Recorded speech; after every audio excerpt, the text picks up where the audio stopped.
दुखी पीड़ित गौ माता का जो दुख का महोत्सव है, ये दुखी गौ माता का दुख का महोत्सव है, उसमें मैं भी अब हिस्सा करना चाहता हूँ। मैं भी भूखा रहने में।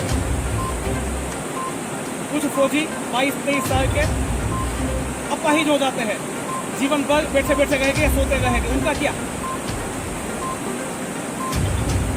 ये देख के बहुत दुख होता है। क्या उनके जीवन में कोई उमंग नहीं था?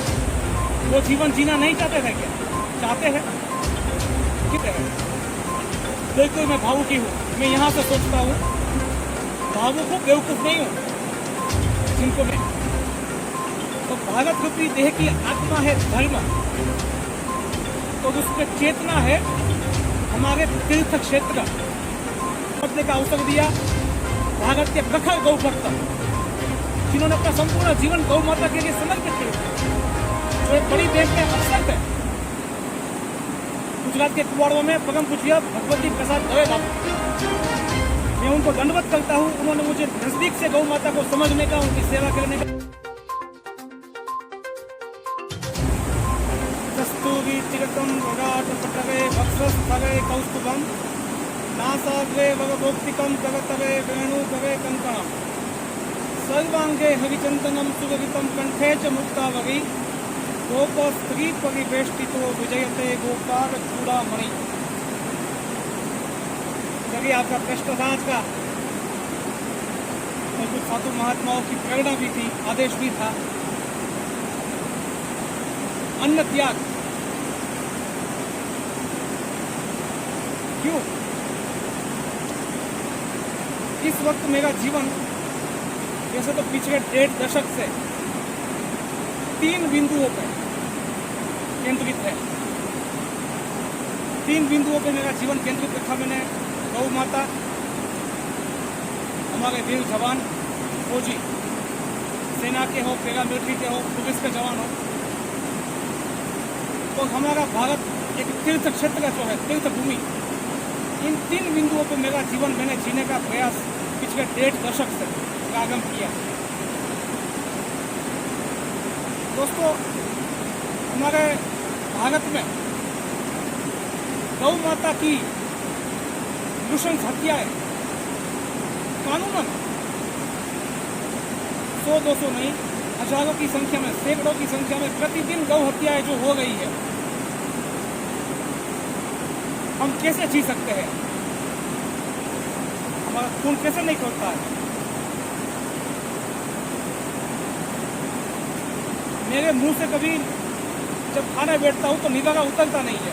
जब ये सोचता हूँ, आज भी इस वक्त भी गौ माताएं कट रही है, कानून का आश्रय है उसको कुछ राज्यों में।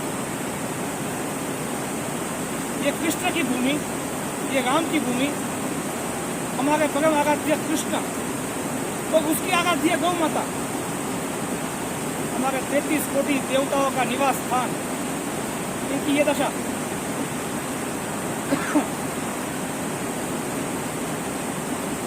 भारत में जब तक गौ हत्या पे प्रतिबंध ना हो, जैसे धर्म सम्राट कल्पात्री जी महाराज, उन्होंने आंदोलन किए, देश की आज़ादी के पहले से आंदोलन चलता है, साधु संतों ने बलिदान दिए, गौ भक्तों ने बलिदान दिए हैं। मैं तो एक पागल जीव हूँ, कुछ व्यक्ति हूँ, कुछ जीव हूँ, किंतु जब मैं गौ सेवा से, गौ भक्ति से जुड़ा, तो मेरे मन में, मेरी आत्मा में ये विचार प्रस्फुटित हो गया था। एक बाजू है कि गौ हत्या पे कानूनन प्रतिबंध हो, चलो ये एक राजनीतिक विषय भी होगा, किंतु साथ साथ हम भारतवासी, हम सनातनी हिंदू, और हिंदू ही नहीं, भारतवासी गौ माता की हत्या कैसे सह सकता है? तो कोई भी हो, भारत में रहने वाला, हिंदू हो, मुसलमान हो, सिख हो, क्रिस्ती हो, जो भी हो, नहीं सहा जा रहा है। दूसरी बात, आज भारत के हर नगर में, गांव में, शहर में गौ माता की, नंदी महाराज की क्या स्थिति है? कल खाने में जो गायें जाती है कटने के लिए, उसको छोड़ दीजिए, किंतु जो गाय मुक्त है, जो गौशाला में या किसी के प्राइवेट आश्रय में नहीं है, उसको छोड़ दें। तो अधिकतर गौ माताएं जो गांव, नगर, शहर में घूमती रहती है आवारा पशु की तरह, उनकी हड्डियां दिखती है, और झूठा, कूड़ा, कचरा, प्लास्टिक ये खा के जी गई है, मौत के मुंह में जा गई है। उनकी हड्डियां देख के मेरा खून खौल उठता है, मैं सिसक जाता हूँ, क्योंकि आत्मा सिसक जाती है। मैं देर से जगा, मेरे को अन्न त्याग करना था, बहुत समय बह गए, ये विचार मुझे क्यों नहीं आया? ये तो एक सामाजिक चेतना का विषय है। और ये अन्न त्याग करना या मेरा खाना छूट जाना, कभी कभी उपवास कर देना मेरा दुखी होके, ये कई समय से छुटक चलता आया। अभी कुछ समय पहले गंपी आया, गुजरात और राजस्थान में ज़्यादातर नुकसान हुआ, बहुत बड़े पैमाने पर गंपी हुआ। हजारों की संख्या में गौ माताएं मृतपाय हो गई। हाईवे पे दिगाने में गौ माता की लाश पड़ी हुई थी, चील कौवे नोच रहे थे। तब भी हम असंवेदनशील मानव हिंदू टीवी देखा, न्यूज देखा, जैसे एक समाचार पढ़ा या न्यूज देखा, सोशल मीडिया में देखा, 2-3 कमेंट दे दी, बात खत्म। तब भी मेरा खाना छूट गया। एक बात, गौ माता के प्रति मेरा प्रत्यक्ष रूप से गौ सेवा करने का 12-13 वर्षों पहले प्रारंभ हुआ। मैं मेरी धर्मपत्नी के साथ घर के नजदीक एक गौशाला में जाना हुआ, मेरा प्रत्येक दिन जाना हुआ। गौ माता का गोबर उठाना, गौ माता को बांधना, छोड़ना, उनकी घास काट के उनको बिछाना, यानी गौ माता को दुहना, ये सिर्फ मुझे नहीं आता है, बाकी सब काम हमने करना प्रारंभ किया। तो पिछले 7-8 वर्षों से मैं आर्थिक सहयोग गौ माता, भगवती गौ माता के लिए वर्ष में एक बार, जब हमारा विक्रम संवत नया साल प्रारंभ होता है दीपावली के पश्चात, तो मैं मेरे स्वजनों से, मित्रों से, 25-50 लोगों से एक साल में एक बार आह्वान करता था कि गौ माता की सेवा के लिए सहयोग कीजिए, आर्थिक सहयोग कीजिए। 25-50 लोगों को 2-4 मैसेज छोड़ दिए, व्हाट्सएप किया या ऑडियो छोड़ दिया। कुछ बेहद करीबी होते थे 7-8, उनको 8-10 बार रिमाइंडर देता रहता और कुछ सहयोग मिल जाता। चलो वो मेरी कमी है, मेरे पे विश्वास की कमी है, उसमें मैं किसी को दोष नहीं देता, तो ये भीख मांगना लगता था, ये मुझे ठीक नहीं लगा। ये गौ माँ हम सबकी माँ। अच्छा, मैं कितना भी बड़ा ग्रुप होता मेरा, कितना भी बड़ा आर्थिक सहयोग में इकट्ठा करता, तो ज़्यादा से ज़्यादा कितनी गौ माता की सेवा कर पाता, ये भी मेरे आत्मा से विचार आते मन में। बहुत बड़ी संख्या में दुख है, तो ये अन्न त्याग तो बहुत बड़ा उपकार नहीं है, किंतु भूखी पीड़ित गौ माता का जो दुख का महोत्सव है, ये दुखी गौ माता का दुख का महोत्सव है, उसमें मैं भी अब हिस्सा करना चाहता हूँ। मैं भी भूखा रह के, अन्न त्याग करके इस दुख को महसूस करना चाहता हूँ, इसका आनंद उठाना चाहता हूँ। ये प्रेरणा मेरे आत्मा से आई आवाज। तो कम से कम एक बात, जब तक गौ माता की हत्या पे प्रतिबंध ना हो, तब तक प्रयास है। ना मेरी सरकार से कोई आह्वान है, ना जनता से कोई आह्वान है, ये मेरा व्यक्तिगत अनुष्ठान है, संकल्प है। कुछ 2-4 संतों ने मुझे कहा कि भाई तू एक काम कर दे, जो ये वीडियो बनाता है ना, उसमें किसी को छोटा सा इंटरव्यू दे के ये बात बता। इसलिए मैं ये विचार जाहिर में प्रकट कर रहा हूँ। ये मेरा व्यक्तिगत अनुष्ठान है, मेरे आत्मसंतोष के लिए है। किंतु बहुत हुआ, बहुत खाया, बहुत आनंद लिया, बहुत मौज मानी, बस। दूसरा, भारत की सेना, हर देश की सेना, उसका फौजी, वीर जवान जब वीर गति को प्राप्त होता है, मैंने प्रत्यक्ष रूप से 7-8 वर्षों में, 9 वर्षों में देखा, 22-22, 21-21, 23-23 साल के लड़के शहीद हो जाते हैं। जो मेरे साथ थे 2 दिन पहले, पता चलता है उसके डेड बॉडी आए, वो शहीद हो गया। उसके 3-4 महीने का बच्चा पागने में झूल रहा है, उसके बाप को नहीं देख पाया। उस घर की स्थिति जब देखता था, मैं कोई बहुत बड़ा अमीर आदमी नहीं हूँ, मैं बहुत ही मध्यम वर्ग का हूँ, किंतु तब भी मेरे पास कुछ जो सेविंग्स थी, बचत थी। मेरी माता जी का देहावसान हुआ 1.5-2 साल पहले, उसके बाद मैंने उसमें से कुछ हिस्सा इन कुछ जवानों के लिए समर्पित कर दिया, और बाकी का कुछ बचा कुचा सेविंग्स था, वो भी मैंने गौ माता की सेवा के लिए जितना हो सके, ये माँ गौ माता ने मुझे दिया था, उनकी कृपा से, निमित्त से मुझे मिला था, वो मैंने वहाँ समर्पित कर दिया। इस वक्त मैं फक्कड़ की तरह आनंद का जीवन जी रहा, आकाशी वृत्ति से जीने का प्रयास है। अच्छा, शहीद हो गया, वो छूट गया, उसको तो वीर गति, उसका मोक्ष हो गया, उसके परिवार का क्या? वो दुख में रोज मुझे याद आ जाता है। तब भी मैं पापी जीव हूँ, मैं कैसे आनंद उत्सव मना सकता हूँ, मिष्ट भोजन कैसे खा सकता हूँ? मैं खाता रहा, बहुत देरी हो गई मुझसे इस व्रत को रहने में। कुछ फौजी 22-23 साल के अपाहिज हो जाते हैं, जीवन भर बैठे बैठे रहेंगे या सोते रहेंगे, उनका क्या? ये देख के बहुत दुख होता है। क्या उनके जीवन में कोई उमंग नहीं था? वो जीवन जीना नहीं चाहते थे क्या? चाहते हैं, किंतु उन्होंने अपना धर्म बचाया, राष्ट्र सेवा के लिए प्राण भी त्यागे, देह को भी कष्ट में डाल के अपाहिज हुए जो भी हुए, उन्होंने अपना धर्म बचाया। उसके परिवार, उसकी बेवा, उसके माता पिता, उसके बच्चे अनाथ, वो अपना धर्म बचा गए हैं। मैं क्या कर सकता हूँ?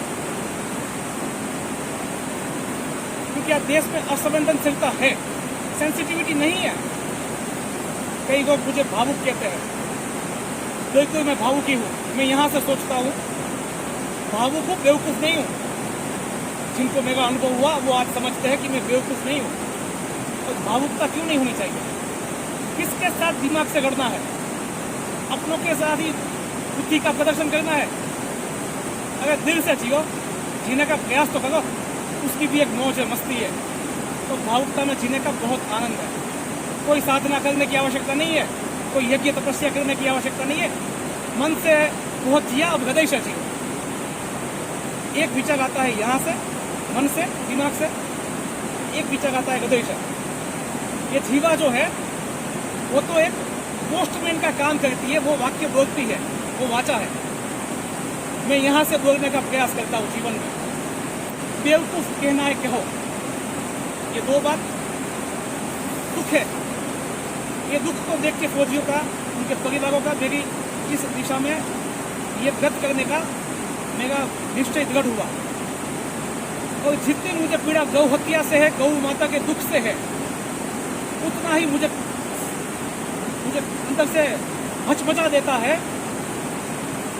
भारत की स्थिति, भारत के तीर्थ की स्थिति। भगवान श्री कृष्ण अपने विभूति योग में, गीता जी में कहते हैं कि अर्जुन, मैं छंदों में गायत्री हूँ, वेदों में सामवेद हूँ, ये हूँ, धनुषधारी में मैं राम हूँ। तो जो अपने अंदर जो आत्मा है, उसकी जो जीवन शक्ति है, जो चेतना है, कृष्ण कहते हैं वो मैं हूँ, भगवान है। तो भारत रूपी देह की आत्मा है धर्म, तो उसमें चेतना है हमारे तीर्थ क्षेत्र, हमारे देश के 4 धाम, बद्रीनाथ, जगन्नाथपुरी, रामेश्वरम, द्वारका, हमारे सप्तपुरी, अयोध्या, मथुरा, माया यानी हरिद्वार, काशी, कांची, अवंतिका यानी उज्जैन, और द्वारावती यानी द्वारका, तथा हमारी ये ऋषियों की आत्मा, देवताओं की आत्मा, ये देवतात्मा हिमालय, देवभूमि उत्तराखंड, इसके 4 धाम, माँ यमुना का यमुनोत्री धाम, भागीरथी का गंगोत्री धाम, केदारनाथ महादेव और साक्षात बद्री विशाल सतयुग का स्थान, त्रेता द्वापर का स्थान। तो देवभूमि उत्तराखंड अपने आप में पूरा राज्य ही तीर्थ भूमि है। भारत संपूर्ण में जो तीर्थ क्षेत्र, तो पूरा उत्तराखंड राज्य, यहाँ विकास के नाम पे जो व्यभिचार, बलात्कार हुआ है, इसके लिए शासन प्रशासन तो जिम्मेदार है ही है। अब उसको क्या दोष देना, क्योंकि राजनीति हो जाती है ना। मुझे नेता बनना है ना अभिनेता बनना है। ये अभी मैं अभिनय कर रहा हूँ, ये जो वाक्य मैं कह रहा हूँ उसमें कुछ अभिनय करने का मेरा प्रयास है, ये मैं कहता हूँ, दिल से कहता हूँ। किंतु ये क्या विकास? अच्छा, सरकार को छोड़ दो, शासन प्रशासन को छोड़ दो, हम हिंदुओं का कुछ दायित्व नहीं है क्या? समाज का कुछ दायित्व नहीं है? ये नशा, मांस, मदिरा, ये क्या कर रहे हैं हमारी देवभूमि के साथ, हमारे तीर्थ क्षेत्र के साथ? मंदिरों के विकास को लेकर क्या करना है? विकास की भी अपनी एक परिभाषा होती है। क्षेत्र को, स्थान को देख के विकास होता है। आज देवभूमि को बचाने की आवश्यकता है। खत्म हो गई है देवभूमि। पर्यावरण विज्ञान छोड़ दो, वो भी कहेगा है चीख चीख के। मैं बहुत पीड़ित हूँ इस बातों से, और मैं 10-12 वर्षों से, आज से नहीं, मैं 10-12 वर्षों से ये आवाज उठाता रहा हूँ। मेरे पास रिकॉर्ड है, सब जानते हैं जिनके पास मैंने ये आवाज उठाई है कि बचाओ तीर्थों को, इस देवभूमि को बचाओ, विधर्मियों को, अधर्म को छोड़ दो। हम ही अधर्म जब यहाँ पे फैलाते हैं हिंदू ही, तब दूसरों को क्या दोष देना, सरकार को क्या दोष देना। हमने बुद्धि नहीं है सुविधा को कैसे इस्तेमाल करना। मैं दुखी हूँ, मैं क्या कर पाऊंगा मुझे पता नहीं है। तो कृष्ण को मैं मानता हूँ ना, मैं गीता जी को ही मानता हूँ, तो कर्मण्येवाधिकारस्ते को ही मैं मानता हूँ। मेरे को ये विचार आया, मेरी आत्मा से ये आवाज कृष्ण ने ही दी, ऐसा मेरा मानना है। मैं प्रयास कर रहा हूँ। परिणाम की मुझे अपेक्षा नहीं, मेरा देह खत्म हो जाए। कितनी पीढ़ियों ने तब किया, तब माँ भागीरथी गंगा हमारे बीच आई है। तो मैं तो एक तुच्छ जीव हूँ, मेरा तो कुछ तप ना है, ना मेरा संस्कार है, ना मेरा कोई ऐसा पुरुषार्थ है। किंतु एक अबूझ बच्चे का, एक बालक का, अपनी प्रकृति माँ, अपनी गौ माता के प्रति एक दायित्व का, एक चीख, एक पीड़ा का ये भाव है, उसको मैं प्रकट कर रहा हूँ। मैं तो दूध भी छोड़ने लगा हूँ, किंतु कुछ मेरे मन ने भी कहा और कुछ संतों ने भी कहा कि इतना जल्दबाज मत कर, आहिस्ता आहिस्ता सब अच्छा होगा। अच्छा हो तो ठीक है। गौ माता ने, ये पृथ्वी जब भगवान के पास गई, श्रीमद् भागवत का प्रारंभ होता है कि ये पृथ्वी ने भी गौ माता का स्वरूप किया। और गौ माता की चीख पीड़ा को आज उनके बेटे बच्चे नहीं सुनेंगे तो कौन सुनेगा? उसको महसूस कौन करेगा? ना मुझे दान चाहिए, ना सहयोग चाहिए, ना मैं कोई प्रेरणा देने की हैसियत रखता हूँ। बस मेरे मन में, अच्छा एक बात बता दूं, सनातनियों की जनसंख्या इतनी बड़ी है इस देश में, डूब मरे। ये स्थिति धर्म की जो हो गई है, तीर्थों की हो गई है, गौ माता की जो हो गई है ना।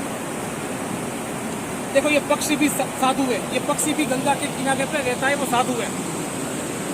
यहाँ के हर पेड़ पौधे ऋषि मुनि है, सूक्ष्म रूप में कई ऋषि मुनि यहाँ पे तपश्चर्या कर गए हैं। कि मेरा अनुभव कह रहा है, मैं बता रहा हूँ। मैं 12 वर्षों से यहाँ घूम रहा हूँ और पिछले 1.5 साल से तो बिल्कुल हिमालयमय हो गया हूँ। अभी एक राजनीतिक घटना, सामाजिक घटना हुई हमारे देश में। माइक्रो माइनॉरिटी जो है, जैन कम्युनिटी, जैन समाज, उसको मैं सैल्यूट करता हूँ। उनके सबसे सुप्रसिद्ध तीर्थ क्षेत्र समेत शिखर में सरकार ने टूरिज्म पॉइंट घोषित किया।